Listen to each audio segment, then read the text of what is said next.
Մեր հիմնական մարզաձևերից ընդունել ենք Եվրոպայի առաջնությունը, հաջորդ տարի ընդունում ենք ծանրամարտի աշխարհի առաջնությունը, ֆրանկոֆոն խաղեր ունենք, եթե ինչ-որ բան բաց եմ թողում ներողություն, արդյոք բանակցություններ տարվում են այլ մարզաձևերից եւս միջազգային մրցաշարեր Երևանում անցկացնելու ուղղությամբ։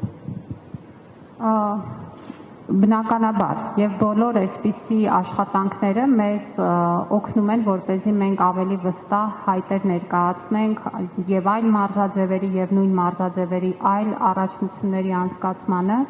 եւ այդ իմաստով, երբ որ հատկապես մեկ անգամ ձևավորում ենք անհրաժեշտ ենթակառուցվածքը, ապա հաջորդող առաջնությունների կազմակերպումը լինում է շատ ավելի դյուրին այդ իմաստով։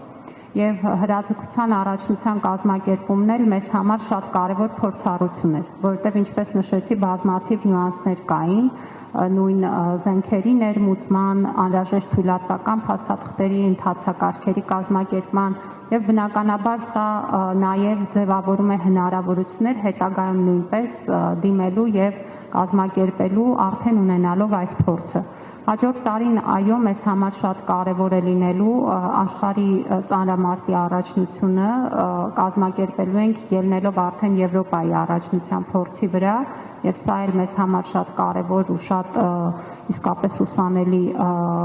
փորձ էր։ Բացի դրանից պետք է հիշեցնեմ, որ մենք հաջորդ տարի հյուրընկալում ենք նաեւ սպորտային մարմնամարզության Եվրոպայի առաջնությունը եւ շատ լրջորեն պատրաստվում ենք։ Այստեղ նույնպես արդեն ձևավորված է միջգերատեսչական հանձնաժողովը, պետք է ձեզ հիշեցնեմ, որ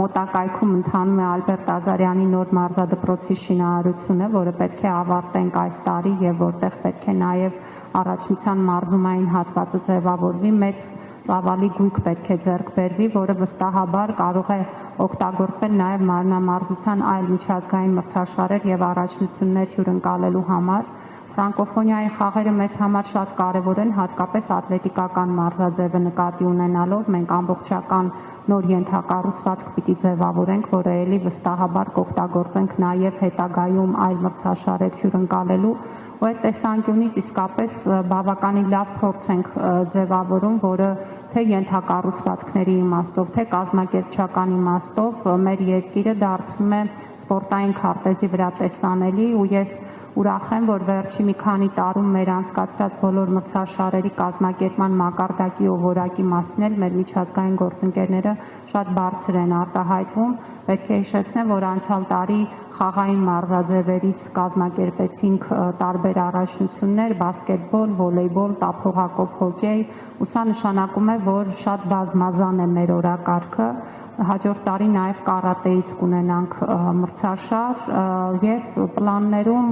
գնալով ավելի զարգացող եւ ավելի բազմազան ձևաչափեր են։ Տիկին Անդրեասյան, շարունակելով ձեր խոսքը, ատլետիկայի վերաբերյալ Երևանը ցավոք սրտի ունի հիմնական լինելով մայրաքաղաք եւ լինելով այն հիմնական կետը, որտեղից որ պետք է սկսվի, ատլետիկան ունի նման պայմաններ, սպարտակներ, գիտեք, արդեն ինչ որ անհասկանալի իրավիճակում է իրավաբանական, արդյոք ֆրանկոֆոն խաղերին ուղղված այդ միջոցները եւ նաեւ, չգիտեմ, մարզագույքը, որ ձեռք կբերվի, կլինի Երևանի համար նաեւ։ Մենք այդ ուղղությամբ ենք աշխատում։ Այո, դուք ճիշտ եք, բազմաթիվ հարցեր կան այդ թվում իրավական բնույթի։ Հիմա քաղաքաշինության կոմիտեի մեր գործընկերները համապատասխան ուսումնասիրություններ են իրականացնում, որոնք մարտի ընթացքում պարզ կդարձնեն մեր հետագա անելիքը, բայց մեր պլանները շատ հստակ են, մենք պետք է այդ ենթակառուցվածքը ձևավորենք եւ խոսքը Երևանի մասին է։